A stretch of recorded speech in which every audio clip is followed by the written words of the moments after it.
Typhoon Haiyan moving over the Philippines this weekend, bringing with it winds close to 200 miles per hour, moving over the island, churning at that speed for up to 48 hours straight.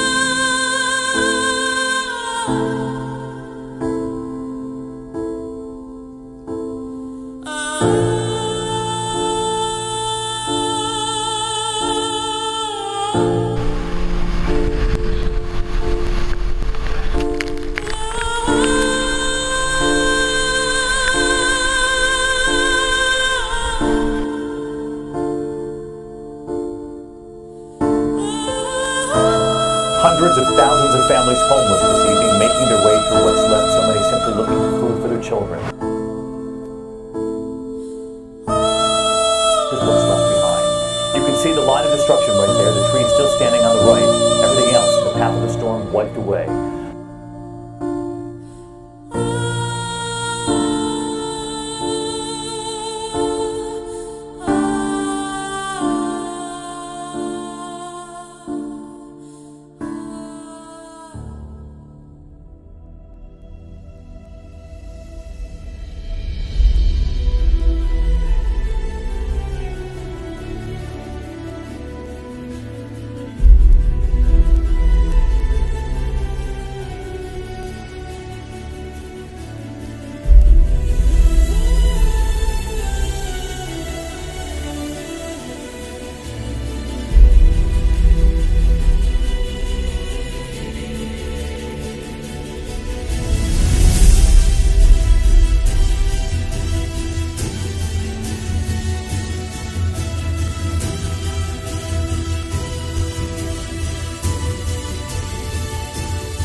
Salamat po sa pagmamahal ninyo, sa pag-asa, sa kapayapaan, sa kaligayahan, at sa pananampalataya na binigay ninyo sa amin. Maraming salamat po, Panginoon.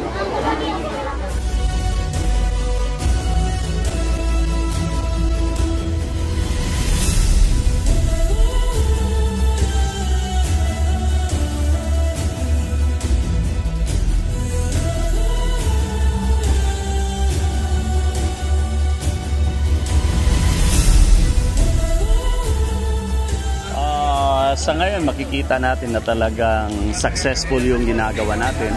And we are thanking all our partners na tumulong para maisaayos at maisagawa itong trabaho na to, yung mission work na ito.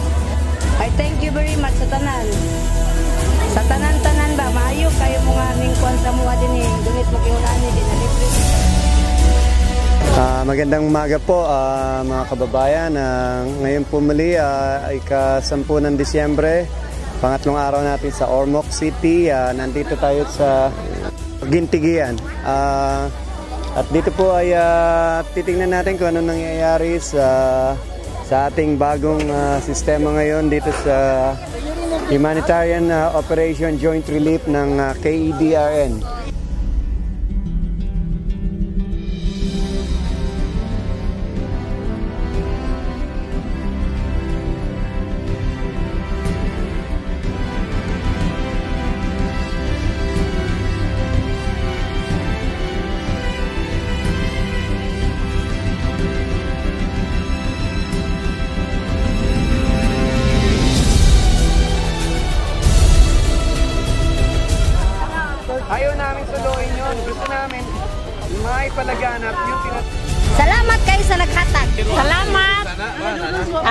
Dako kay nigtabang sa among panimalay.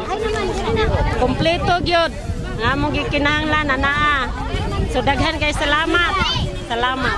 Yung mga binigay niyo sa amin, lahat makatulong sa amin.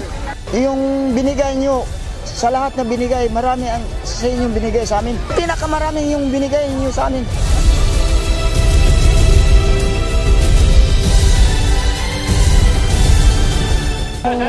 Relief operation diri dako kay katabang labi na sa among area nga remote area. Dako nga impact para sa mga tao din nga nakaingon sila nga dili di mi pinasagdan. So ang kining grupo dako nga katabang sa among lugar labi na sa school kay daghan na tagaan og naka-opportunity sila nakadawat sila mga blanket kay wala pa nakaratag sa mga blanket diri og banig og uban pa nga mga gamit namo kay wala nakasulod diri uban mga agency. Ang sistema maayo ang sistema will be na-flow. At the same time na nakaabel ang tanan ko namin din makaabel ang uban pero ang atong feeding kay nalipay ang mga teacher pati ang mga bata nga pati ang mga tao sa tagagawas nga nato nag-uban-uban nga asawa. Why words nga ma-express sa kalipay kay karon pa mi na bisitahin nga rin ani jud kadaghan among nadawat. Okay, so para sa mga bata, para sa teachers. Salamat jud kay tanan. PRN, thank you so much.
Nandito po tayo sa Pawing Stone Taurus sa Palo, Leyte. At nakikita po natin na nagkakagulo ang mga tao at medyo umulan na malakas at ngayon ay nag-uumpisa uli ang ating relief humanitarian mission dito sa Palo. Sa nangyayari ngayon dito sa humanitarian mission? Maraming salamat sa malaking tulong na bang nabibigay ninyo sa mga tao. Maraming salamat po sa tulong ninyo dahil sa bagyo ng Yolanda. Kaya naapektuhan po ba kayo ng bagyo? Ay, super po. Super, nawala po ang bahay ninyo? Nawala po. So, at least buhay kayo, ano po? Opo.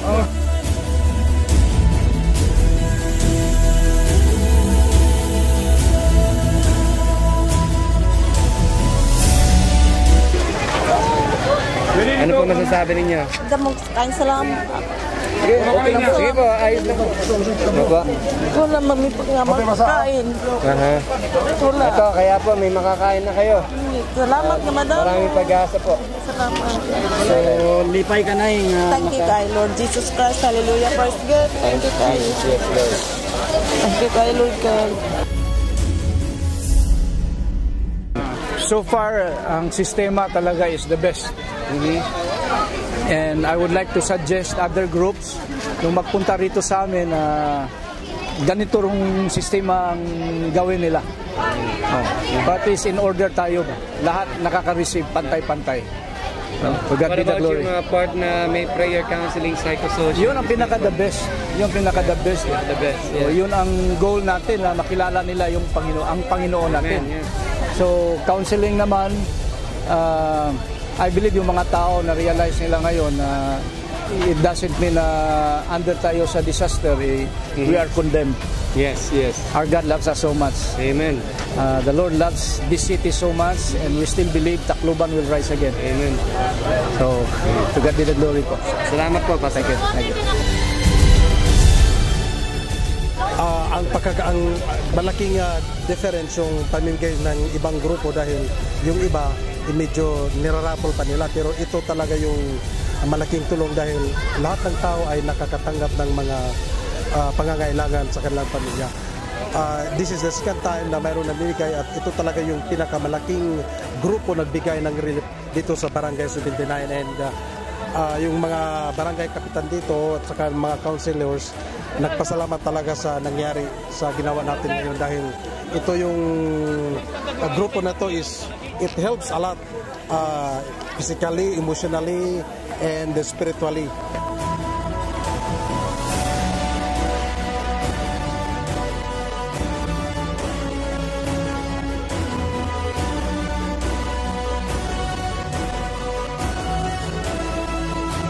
Papasalamat kami sa ining nagdumara ining pangmanghatag sa mga relief goods tungod kay dakong bulig, dakong tabang ba. Tapos kami na appreciate kami tungod kay ang inyong paghatag systematic. Tapos kuan kanang order.